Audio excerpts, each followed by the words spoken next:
오늘도 하나님께서 우리를 하나님의 은혜 안에 거하게 하실 줄 믿습니다. 다 함께 사도신경으로 신앙 고백하시겠습니다. 전능하사 천지를 만드신 하나님 아버지를 내가 믿사오며 그 외아들 우리 주 예수 그리스도를 믿사오니 이는 성령으로 잉태하사 동정녀 마리아에게 나시고 본디오 빌라도에게 고난을 받으사 십자가에 못 박혀 죽으시고 장사한 지 사흘 만에 죽은 자 가운데서 다시 살아나시며 하늘에 오르사 전능하신 하나님 우편에 앉아 계시다가 저리로서 산 자와 죽은 자를 심판하러 오시리라. 성령을 믿사오며 거룩한 공회와 성도가 서로 교통하는 것과 죄를 사하여 주시는 것과 몸이 다시 사는 것과 영원히 사는 것을 믿사옵나이다. 아멘. 다 함께 찬송가 212장 찬양하시겠습니다.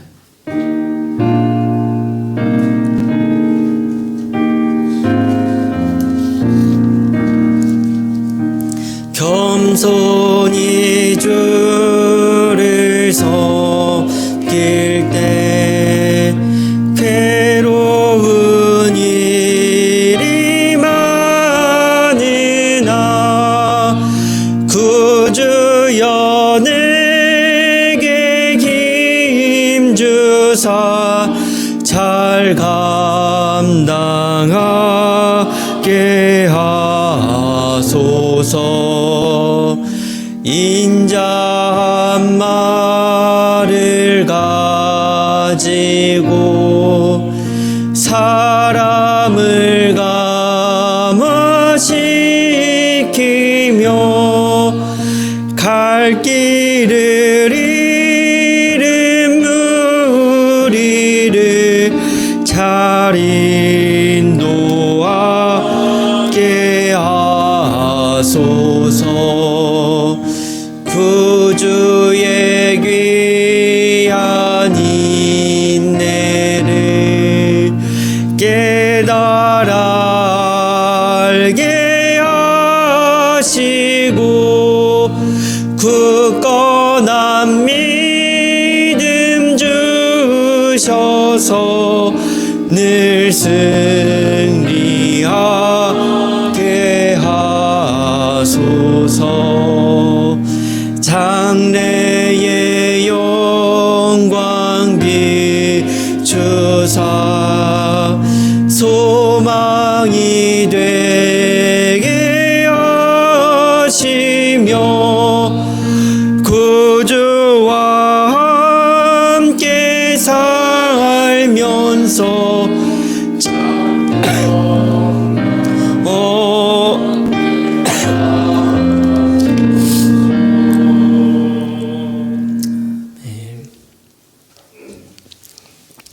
오늘 우리가 나눌 하나님의 말씀은 마가복음 9장 38절부터 50절까지의 말씀입니다.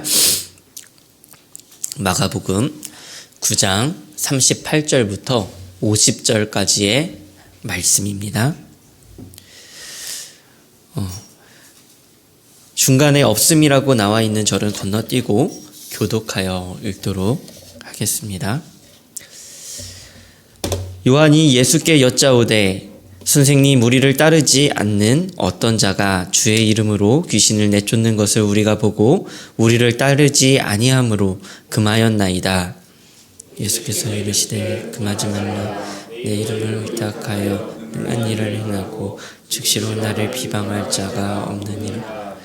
우리를 반대하지 않는 자는 우리를 위하는 자니라.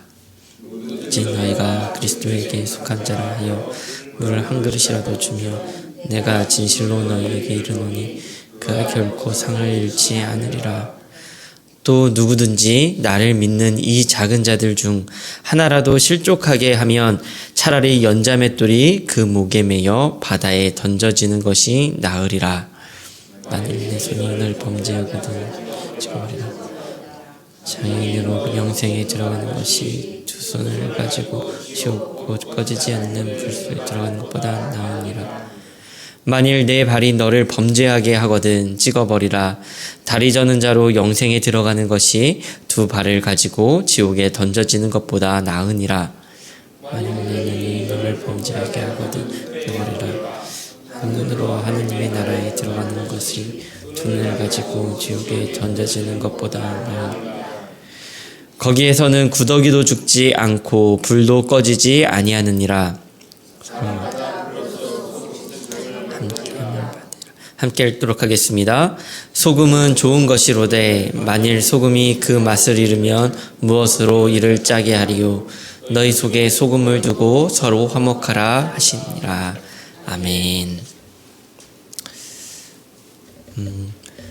오늘 본문의 말씀은 사실 조금 어려운 듯한, 조금은 주제가 여러 가지인 듯한 느낌이 들 수 있는 본문입니다. 왜냐하면 계속해서 주제가 변하는 느낌이 들기 때문인데요. 그러나 사실 본문의 주제는 하나의 이야기를 긴밀하게 한다고 볼 수 있습니다. 38절에 누군가를 금하는 이야기로 시작해서 50절에 화목하라 하시는 말씀으로 끝나는 것을 보게 됩니다. 화목하라라는 말은 너무나도 잘 아는 도덕적 관념이기도 하지만 예수님은 그 화목을 이루는 것이 얼마나 어려운 일인가, 그것이 얼마나 중요한가를 우리에게 깨닫게 하시는 것 같습니다. 오늘 본문의 시작은 이렇습니다. 38절은 이렇게 기록하고 있습니다. 요한이 예수께 여짜오되 선생님, 우리를 따르지 않는 어떤 자가 주의 이름으로 귀신을 내쫓는 것을 우리가 보고 우리를 따르지 아니함으로 금하였나이다. 어떤 사람이 있었습니다. 이 사람이 예수님을 진실되게 믿는지 진실되게 믿지는 않는지 성경이 정확하게 말씀하고 있지는 않지만 아마도 예수님께서 이 사람을 긍정적으로 보시고 허용하시는 것을 봐서는 어느 정도의 믿음을 가지고 있었던 것으로 보여집니다. 이런 사람이 주의 이름으로 귀신을 내쫓는 것을 제자들이 보았습니다. 이 시대에는 이름이라고 하는 것은 굉장히 중요한 의미를 갖고 있었는데요. 유대인들에게 이름을 사용하는 것은 그 사람의 인격과 밀접한 관련이 있다라고 생각하였습니다. 예수님의 제자도 아닌 어떤 사람이 예수님의 이름을 사용한 것입니다. 예수님과의 어떠한 인격적 관계 없이 마치 밀접한 관계가 있는 사람처럼 행동할 뿐 아니라 귀신을 내쫓기 위한 수단으로 사용하였습니다. 그래서 제자들은 그런 일을 하지 못하게 금하였던 것입니다. 그들은 예수님에게 그 의중을 묻고 싶었습니다. 아마도 그들은 예수님께서 잘했다 라고 하는 말을 듣고 싶었던 것 같습니다. 만약에 정말 궁금했다면 금하기 전에 물어봤을 테니까요. 그러나 예수님께서는 39절에 이렇게 말씀하십니다. 예수께서 이르시되 금하지 말라. 내 이름을 의탁하여 능한 일을 행하고 즉시로 나를 비방할 자가 없느니라. 예수님은 그들을 금하지 말라라고 말하셨습니다. 오히려 어떻게 보면 배타적이었던 그의 제자들의 모습을 지적한 것입니다. 우리는 이 사건을 보면서 두 가지의 성경 속 장면을 떠올릴 수가 있습니다. 첫 번째 사건은 마가복음 3장에 예수님께서 친족들, 서기관들, 지도자들에게 배척을 받으시던 일이었습니다. 예수께서 귀신을 내쫓으셨는데 이를 두고 사람들은 이야기한 것입니다. 귀신의 왕 바알세불의 힘을 입었다. 그래서 내쫓았다. 이때 예수님은 말씀하셨습니다. 마가복음 3장 25절에서 26절은 말씀합니다. 만일 집이 스스로 분쟁하면 그 집이 설 수 없고 만일 사탄이 자기를 거슬러 일어나 분쟁하면 설 수 없고 망하느니라. 자기들끼리는 싸우고 배척하고 반대하지 않는다는 겁니다. 종교 지도자들의 그 배타성을 지적하셨습니다. 두 번째로 떠올릴 수 있는 장면은요, 마가복음 9장에서 예수님께서 변화산에서 3명의 제자들과 함께 있을 때에 다른 제자들에게 사람들이 찾아왔습니다. 귀신 들린 아이를 고쳐달라는 것이었습니다. 그러나 제자들은 그것을 고치지 못하였습니다. 예수께서는 아이의 아버지에게 이렇게 9장 23절에 말씀하셨습니다. 예수께서 이르시되 할 수 있거든이 무슨 말이냐? 믿는 자에게는 능히 하지 못할 일이 없느니라 하시니. 그리고 이어서 제자들에게는 29절에 이렇게 말씀하셨습니다. 이르시되 기도 외에 다른 것으로는 이런 종류가 나갈 수 없느니라 하시니라. 무슨 말씀입니까? 제자들이 믿음 없고 기도하지 않는다. 그래서 귀신을 내쫓아내지 못한 것이다 라고 말씀하신 겁니다. 이 두 개의 사건을 배경으로 놓고 오늘의 본문을 본다면 귀신을 내쫓는 자에게 문제가 있는 것이 아니라 제자들에게 문제가 있다라는 것을 쉽게 깨달을 수가 있습니다. 39절에서 40절은 이렇게 말씀합니다. 예수께서 이르시되 금하지 말라. 내 이름을 의탁하여 능한 일을 행하고 즉시로 나를 비방할 자가 없느니라.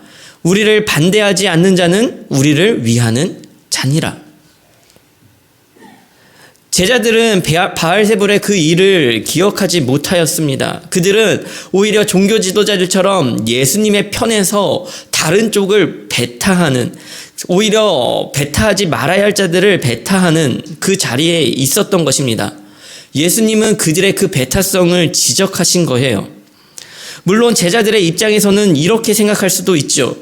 예수님의 제자도 아니면서 자신들이 할 수 없는 일을 행하는 이 사람에게 질투가 났을 수도 있고 미움이 생겼을 수도 있습니다. 하지만 예수님께서는 어떻게 하셨습니까? 귀신을 내쫓지 못하는 제자들이지만, 그러니까 말로만 떠들고 믿음 없고 기도하지 않는 제자들이지만, 그리고 누가 크냐 싸울 줄만 아는 그러한 제자들이지만 예수님은 어떻게 하셨습니까? 그들을 가르치시고 품으시며 사랑하시는 예수님의 개방적인 사랑을 볼 수 있습니다. 오늘 본문이 보여주는 것이 무엇에 대하여 배타적이어야 하는가, 그리고 무엇에 대하여 개방적이어야 하는가라는 것이에요. 사랑하는 성도 여러분, 무엇에 대하여 배타적이어야 합니까? 죄에 대하여, 악에 대하여 배타적이어야 하는 겁니다. 43절부터 47절까지 죄 짓는 손, 죄 짓는 발, 죄 짓는 눈에 대하여 이야기하는데 어떻게 하라고 합니까? 찍어 버리라는 거예요. 죄에 대하여는 내 몸의 소중한 일부일지라도 내칠 줄 알라라는 겁니다. 극도로 배타적이어야 하는 거예요. 우리가 배타적이어야 할 것은 죄라는 사실입니다. 그러나 사람을 사랑함에 대하여는 예수님처럼 개방적으로 사랑해야 하는 것입니다. 41절은 말씀합니다.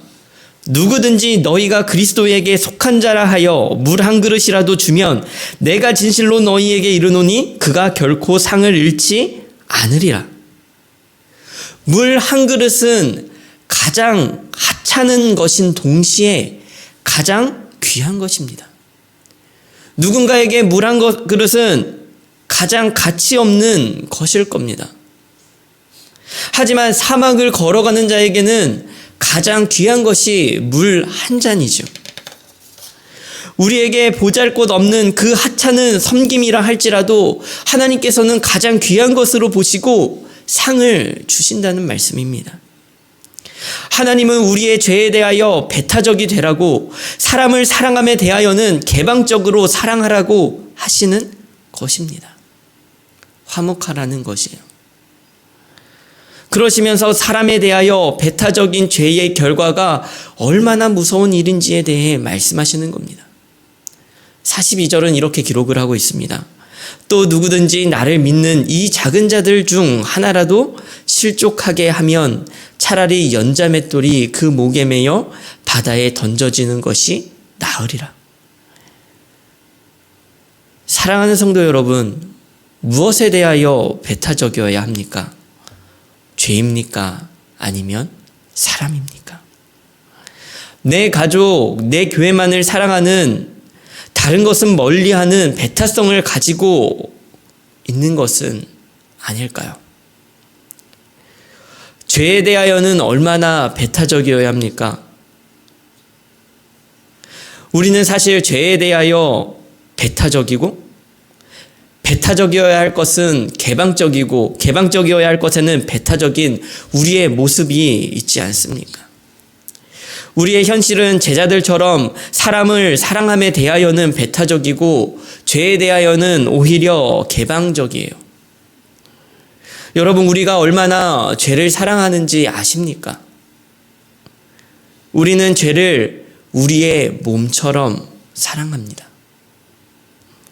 사실 43절부터 49절의 말씀이 조금 이상하기도 하죠. 너무 이상해서 읽고 그냥 지나치기도 합니다. 에이, 설마 손을 진짜 자르라고 하시는 말씀이겠어? 그렇습니다. 예수님께서 우리에게 진짜 손을 자르라는 것은 아니에요. 하지만 손을 자르고 발을 자르고 눈을 뽑는 고통을 느껴야 한다라고 말씀하시는 겁니다. 우리는 우리의 죄를 사랑하기를 우리의 몸과 같이 사랑하여 죄를 끊어버리기가 손을 자름과 같이 힘들고 발을 자름과 같이 고통스러우며 눈을 뽑는 것 같이 괴로운 일입니다. 내가 싫어하는 사람을 사랑하는 것은 연자맷돌을 목에 두르고 바다에 뛰어들지언정 하고 싶지 않은 것이 우리의 죄성이며 우리가 죄를 사랑하는 마음이라는 것이에요. 끊어내야 합니다. 악한 것, 더러운 것, 그리고 죄된 모든 것들을 끊어내야 합니다. 내 몸의 일부를 자르는 각오로 잘라내야 하는 것입니다. 사랑하는 여러분, 오늘 예수님은 우리에게 도전하고 계신 것입니다. 더 이상 사랑의 배타적인 죄인이 아니라 이제는 사람을 사랑함에 개방적이고 죄에 대하여는 배타적이어라 하시는 것입니다. 죄를 끊어내는 것이 손을 자르는 고통과 같지만 잘라야 한다. 발을 없애버리는 것과 같은 아픔이지만 잘라야 한다. 죄를 끊어내는 것이 눈을 뽑는 것과 같은 괴로움이 따르지만 뽑아내야 한다라고 하시는 겁니다. 오늘의 말씀을 50절의 말씀으로 정리하고자 합니다. 50절은 이렇게 기록하고 있습니다. 소금은 좋은 것이로되 만일 소금이 그 맛을 잃으면 무엇으로 이를 짜게 하리요. 예수님께서 우리에게 보여주신 그 사랑이 없으면 우리는 안 됩니다. 너희 속에 소금을 두고 서로 화목하라 하신 그 예수님의 그 말씀처럼 오늘 하루 무엇에 대하여 배타적이어야 하는지, 우리가 배타적으로 무엇을 거부해야 하는지, 그리고 오히려 무엇을 사랑하고 있는지 돌아보고 그것을 끊어내는 하루가 되기를 소망합니다. 특별히 누군가를 사랑하지 못하는 마음이 있다면 버리고 화목할 수 있는 오늘 하루가 되기를 간절히 소망합니다. 우리 함께 말씀을 기억하며 기도했으면 좋겠습니다. 우리 첫 번째 기도하실 때는 죄에 대하여 배타적이게 하소서 기도했으면 좋겠고요. 죄를 끊어내는 고통이 따른다 할지라도 싸우고 배척하는 용기가 따르게 해달라고 기도했으면 좋겠습니다. 두 번째로 기도하실 때는 사람을 사랑하게 해달라고, 주님께서 우리를 품으셨듯이 사랑으로 누군가의 연약함을 품는 빛과 소금의 삶이 되게 해달라고 기도했으면 좋겠습니다. 마지막으로 공구여 다락방을 위하여 기도하는 날인데요, 새롭게 시작하는 다락방에서 모두가 함께 마음을 나누며 건강한 신앙 공동체가 되게 해달라고 공구여 다락방과 모든 다락방 순원들과 순장님을 위하여 기도하는 오늘 하루가 되었으면 좋겠습니다. 우리 함께 기도로 나아가도록 하겠습니다. 기도하시겠습니다. 하나님, 함께하여 주옵소서. 오늘 이 시간 우리는 우리 자신을 되돌아봅니다. 하나님, 죄를 사랑하고 주님의 말씀을 거부하는 우리의 죄된 본성을 주여 주님 앞에 고백합니다. 하나님, 우리는 사랑해야 할 것을 사랑하지 않고 우리는 미워해야 할 것을 미워하지 않았습니다. 우리는 죄에 대하여 배타적이어야 하나 죄에 대하여 개방적이고, 우리는 사람을 사랑하여야 하나 우리는 그 사랑에 대하여 배타적인 우리의 모습을 돌아봅니다. 주님, 우리의 삶이 이렇게 연약합니다. 주님, 우리의 삶이 이렇게 보잘것이 없습니다. 주님, 우리의 삶이 이렇게 모자릅니다. 하나님, 우리의 삶을 주님 붙들고 용기를 더하여 주옵소서. 주님, 우리가 죄에 대하여 배타적이기를 간절히 소망하노니, 주여, 사랑하지 못하는 죄, 우리 안에 들끓는 죄악들, 우리 안에 있는 죄악한 본성들, 주여, 우리가 끊어내지 못한 그 악한 모든 것들이 주여 고통이 따른다 할지라도 싸우고 배척할 수 있는 그 용기를 우리 가운데 주사, 주여, 우리 가운데 그 모든 죄악들을 도려내게 하시며, 우리의 손을 끊어내듯, 우리의 다리를 잘라내듯, 우리의 눈을 뽑아내듯 고통이 따른다 할지라도 주여 싸우고 이겨나갈 수 있도록 주여 우리 가운데 힘을 더하여 주옵소서. 무엇보다 우리 가운데 사랑할 수 있는 능력을 허락하사 주님께서 우리를 품으셨듯이 사랑으로 누군가의 연약함을 품을 수 있는 주여 그러한 주님께서 우리에게 요청하신 그 화목함을 만들어낼 수 있는 주의 자녀요 주의 백성이 되어질 수 있도록 주여 인도하여 주옵소서. 주여, 우리는 너무나도 부족합니다. 주여, 우리에게 죄를 끊어내는 것이 너무나도 힘듭니다. 주여, 우리에게 죄를 끊어내는 것이 너무나도 아픕니다. 주여, 우리 가운데 아버지 하나님, 이 악한 것들을 끊어내는 것들이 얼마나 힘들고 어려운 것인지 주여 오늘도 주님 앞에서 고백하며 나아가는 주여 그 모든 심령마다 주여 주님께서 그 마음을 위로하시며 그 마음 가운데 용기와 힘을 더하여 주옵소서. 주여, 우리의 연약함 주님께서 아시오니 주님께서 함께하여 주옵소서. 무엇보다 주님, 우리 가운데 주님께서 함께하여 주사 아버지 하나님, 우리 교회가 아버지 하나님 정말 다락방이 이제 다시금 아버지 하나님 조직되어지고 아버지 하나님 시작되어지는 가운데 있습니다. 하나님, 그 다락방 가운데 모두 함께 마음을 나누며 건강한 신앙 공동체가 되어질 수 있도록 모든 다락방 가운데 함께 하시며 주여 열린 마음으로 모든 순장님들과 순원들 가운데 주여 하나의 공동체가 세워질 수 있도록 주여 하나님 인도하여 주옵시고 주님 함께하여 주옵소서. 주님, 오늘 하루 주님 앞에 내어놓습니다. 주님 함께하여 주옵소서. 주님께서 오늘 하루 이끌어 주옵소서. 우리의 연약함, 우리의 죄 아버지 하나님